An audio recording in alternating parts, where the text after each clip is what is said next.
Hi everybody, I'm Jake Johnston. This is Jake Showcase. I do videos on Wednesdays. Today I'm going to tell you about my Glenside PA crush and the story of the lucky frog. Let's get going. Glenside crush? A lucky frog? What is this story, I wonder? Well, stay tuned. So basically, when I finished school in London, Ontario, I was looking for a job. This particular town is extremely difficult to get a good job in, and so I was really stuck. I was stuck working in a coffee shop, and it just seemed like there was no way out of it.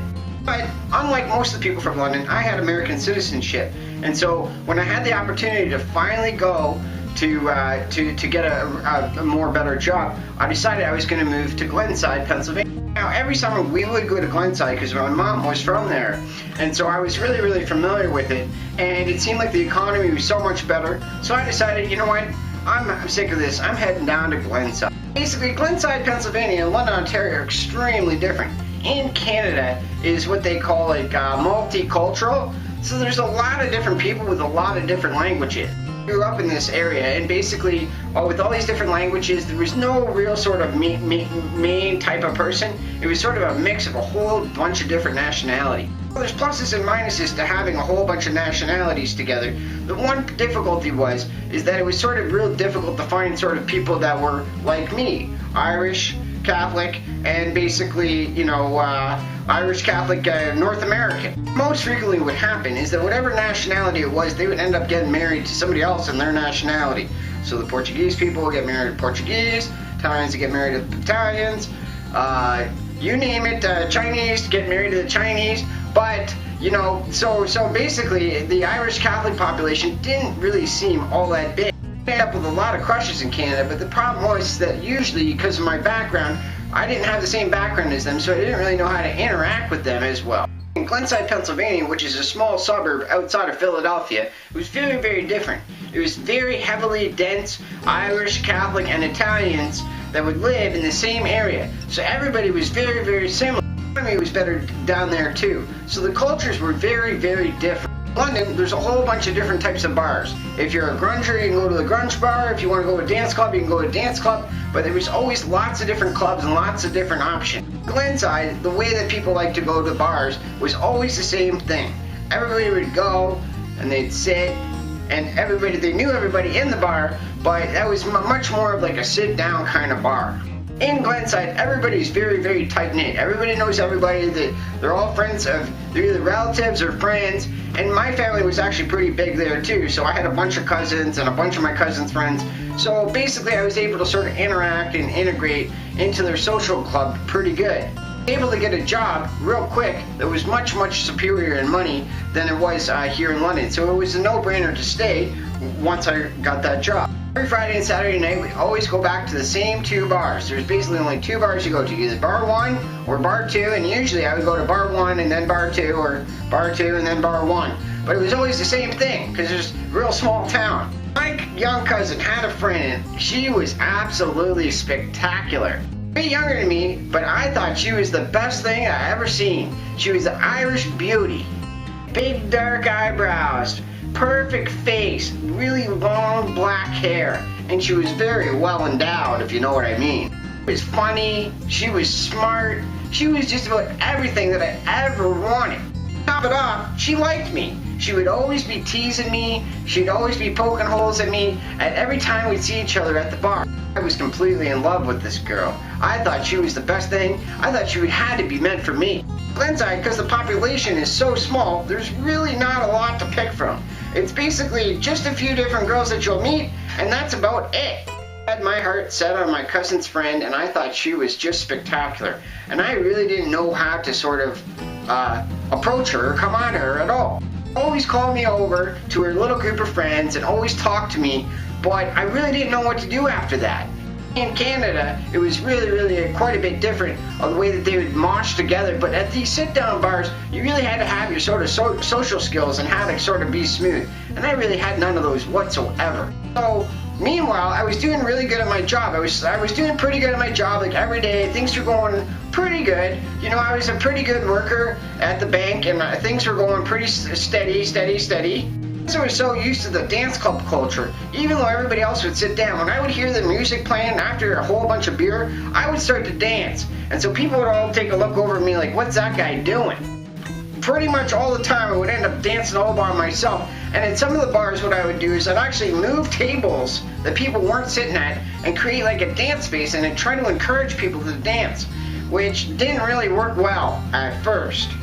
Jake, dancing all by himself pretty much every weekend. I was definitely sort of a show unto myself, if you know what I mean. Situation, I got this huge crush on this girl. I'm the only guy dancing at the bar week after week after week. I have no idea how to tell her I like her because I was so different from their sit-down culture kind of style in Glenside.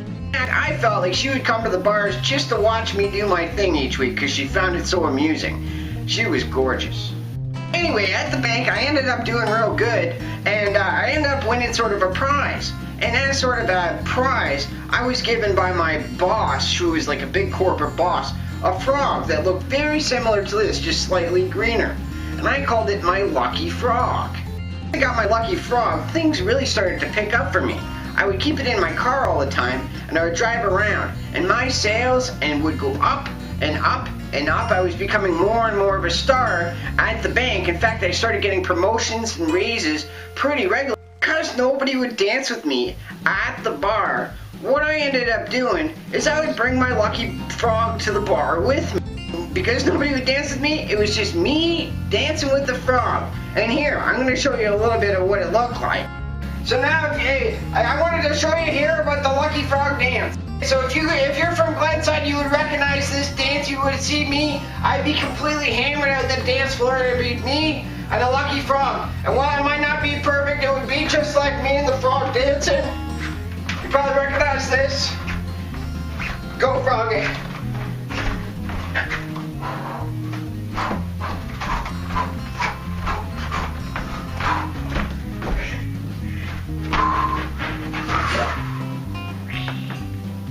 I thought that my frog was sort of like my good luck charm.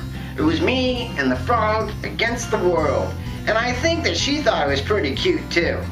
God, look at that guy dancing with his frog. You know, it was a big deal for a sit-down, quiet kind of place like Glenside.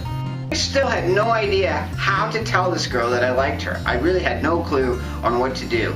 Me dancing around with this frog, I couldn't get her to. I couldn't figure out what I was supposed to do.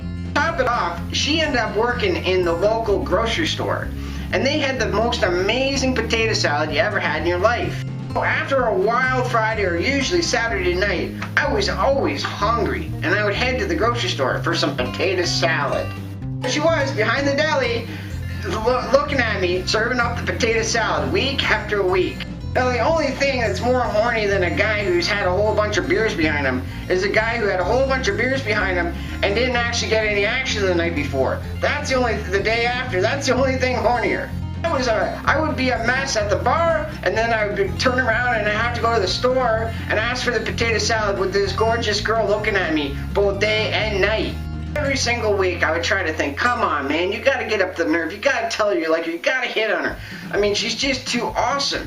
This didn't go on for a week or a couple of weeks. This went on for a couple of years, where weekend after weekend I would hope that maybe I would find her, maybe I would see her, and maybe this time I'd come up with something clever to say where she'd like me. About 2 years of these weekend after weekend after weekend of this thing repeating again and again and again, I decided, you know what, I'm going to show her how much I like her. I'm going to give her my friend, the lucky frog. That weekend, I went and I went up to her and I said, listen, I want you to have my frog. And I gave her my frog. And that's when things started happening. Well, I had given my lucky frog away, and it wasn't the things you think would start to happen. But all of a sudden, my life started to fall apart. All of a sudden, without my frog, I started not doing so good at work. Shortly after that, I was actually fired from my job. After that, after a long night of drinking, I went out into the parking lot, fell and cracked my head, and was taken by emergency to the hospital to get stitches in my head. Shortly after that, she started hooking up with another guy. Shortly after that, my house was invaded, and people went and partied and trashed my entire apartment. Shortly after that, my car was stolen. Shortly after that, I was picked up by the popos. After that, I was admitted into rehab. After that, my credit was completely shot. After that, I was evicted out of my apartment. Shortly after that, I decided that was enough of that and I went back to London, Ontario. And thinking about all this, I thought, my God, it had to do with the lucky frog. My life's fallen apart ever since I gave my lucky frog away to that girl. I attempted to desperately get that frog back from the girl, but for whatever reason, I wasn't able to access her. By the time I had figured it out, I had already moved back to Canada, and I couldn't actually retrieve the lucky frog back to try to get my life back together. It took me about 4 or 5 years before I was able to find this frog, which is slightly lighter green, and I got my lucky frog back. Fortunately, she ended up getting married to somebody else already, but I got a new lucky frog. The moral of the story is that, hey, for all you guys who got crushes on girls out there, if you have a lucky frog, stick with it. Trust me, the lucky frog can be a lot luckier than you think. No idea why all that happened to me, both going up and going down, but I honestly attributed it. It must have been because I had and lost and finally got back my lucky frog. I love you, lucky frog. I love you, baby. Thanks for watching Jake Showcase, everybody. Don't forget to like the video below and subscribe to the channel up above. I do my videos on Wednesdays. I hope you have a wonderful day.